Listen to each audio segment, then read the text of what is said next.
Sometimes life feels tangled, like every decision creates a problem. Like no matter which way you turn, something gets disrupted, something gets complicated, someone gets upset, and you're left standing in the middle of it all wondering, is there even a good option here? Because none of these choices feel good.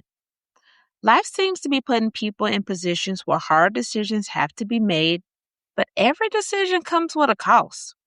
And I think women carrying a lot of responsibility find themselves more often than they would like in that situation. Because when other people depend upon you, your decisions usually aren't just about you. You're not simply asking, oh, what do I want? You're thinking about how this affects your family, how it affects the person you're caring for, how it affects your finances, your work, your relationships, your overall life.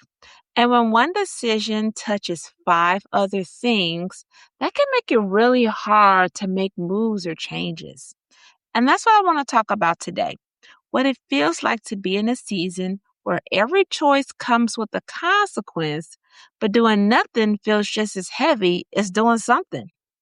You're listening to Making Space for Me, the podcast for women who spend so much time caring for everyone and everything else that they often neglect their own needs. I'm Otanthia Williams-Brady, nurse practitioner and certified life coach. And here we have honest conversations about how to practice self-priority as stewardship so you can better care for your health and well-being. As many of you know, I am a caregiver. And like a lot of caregivers, I found myself in situations where the options in front of me aren't good versus bad. They're like hard versus hard. And here's what I'm navigating right now. The person I care for prefers, and I mean strongly prefers for me and only me to handle certain things, certain appointments, certain tasks, certain moments. And while there are other people who could at times help, the pushback when I try to involve someone else is significant. It becomes a whole situation, it disrupts everything. So it feels easier to just do it myself than to deal with the fallout of trying to get help. But then doing it myself costs me hours every week. Hours I do not have, hours that belong to other things, hours that could belong to me. Not to mention the pull on my emotional bandwidth. So what do I do? Do I keep absorbing it, exhaust myself, lose the time, and maintain the so-called peace? Or do I try to involve others, knowing full well it's going to cause an uproar and conflict, knowing it's going to be uncomfortable, knowing I might even feel guilty about the disruption, even though I'm not the one creating it? Neither option feels good.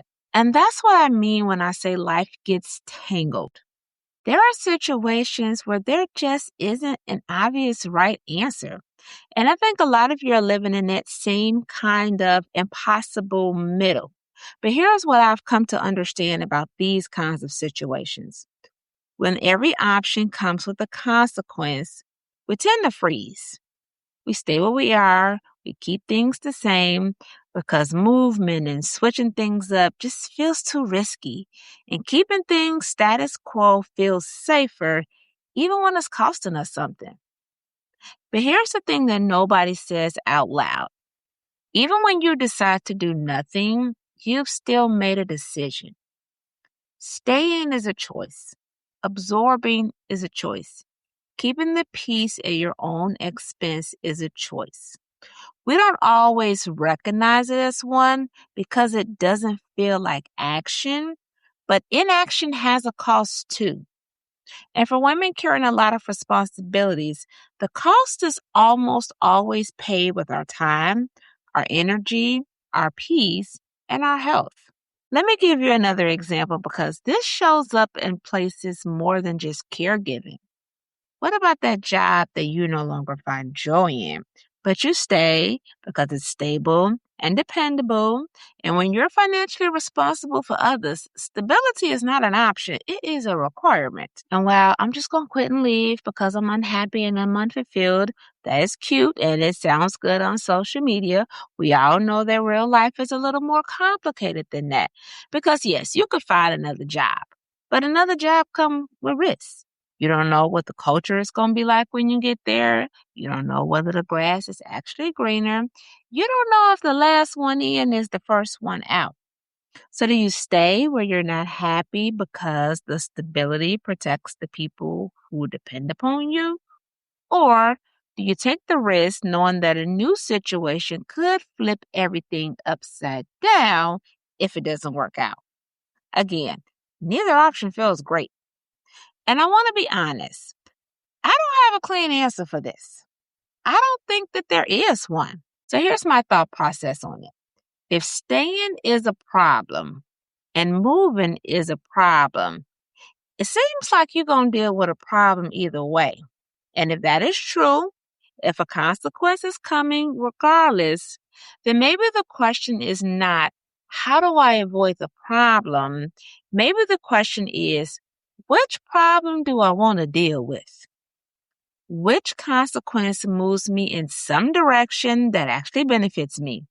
Which disruption, as uncomfortable as it might be, gets me closer to what I desire? Here's what I want you to sit with today.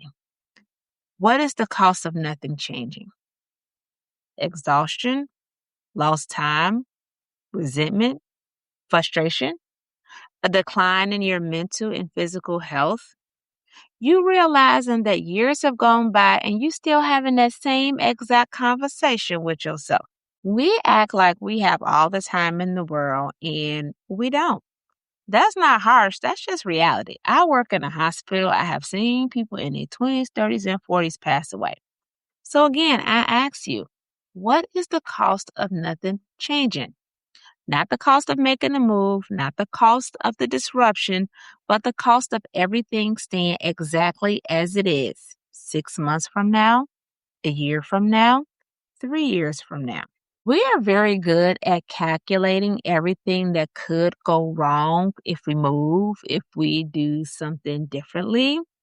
But I don't know that we spend enough time calculating the cost of staying exactly where we are. Can you afford to keep paying that cost?